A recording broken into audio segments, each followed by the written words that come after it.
let's remove that pop.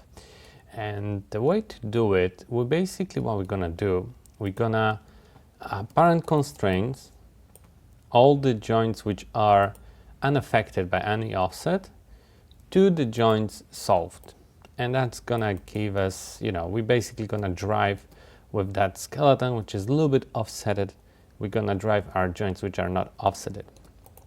And we're gonna do it with parent constraint.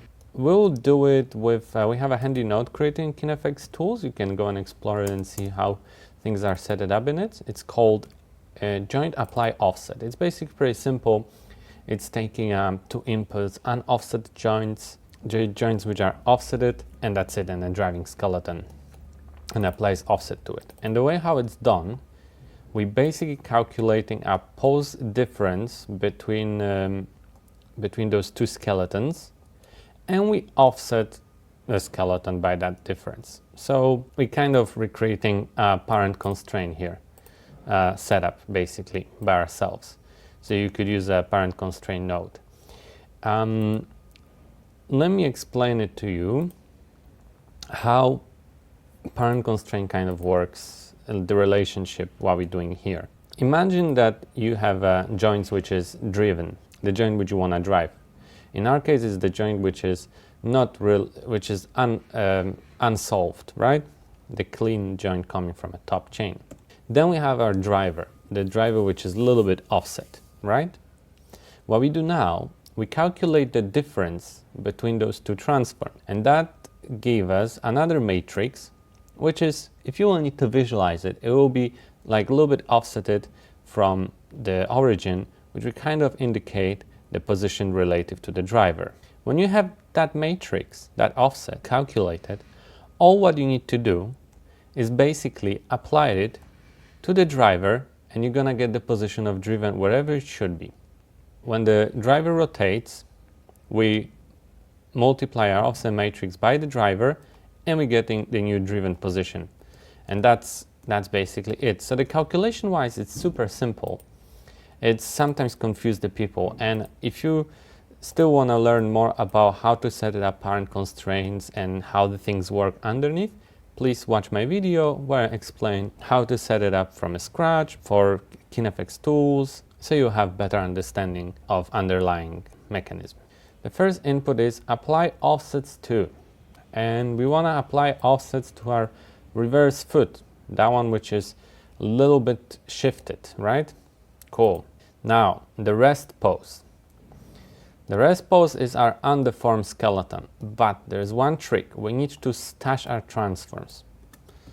The reason why, because we don't want any incoming transformation. So if you're not stashing it, if there's any transformation happening before, like, the main is moving or something like that, we'll get like additional transformation. That joint will be moving in a world. What I want to have all the time the joint in a position as they are now.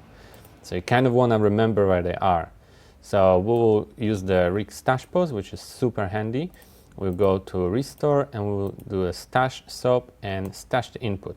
And fantastic. Now, no matter what, anything happening here, let me just show you. We grab there's a rig pose, you see, the things get moved. Our joints are moved, right? Everything's moved, but our stash, boom, our stash pose is where it was. So in case if you change the skeleton or anything like that, you need to go and restash the poses, but that's not a big problem. Okay, so we have our rig stash pose for the leg for the rest pose. So we're gonna plug it in here, and let's just name it L leg stash. And the last thing is we need to have a reverse foot stashed as well. So we need to have this skeleton but undeformed and like unmoved by anything. So we're basically gonna use the stash pose as well, and we're gonna just call it L reverse foot stash.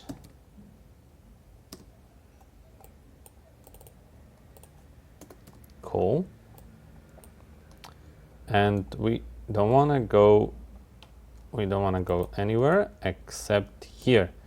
And the last thing to do is just select it and stash input once again. Okay, so this is our, we have a one skeleton, another one here, and we just apply the offset, and apply the offset. That's it. It does everything for you.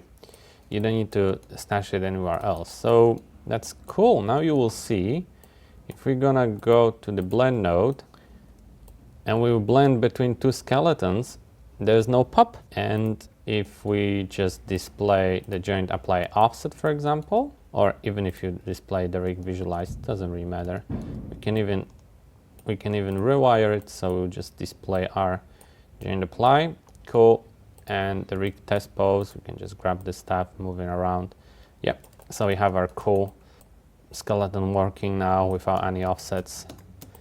And it's important to have like all clean setups without any offsets and pops, so you know everything's blending nicely.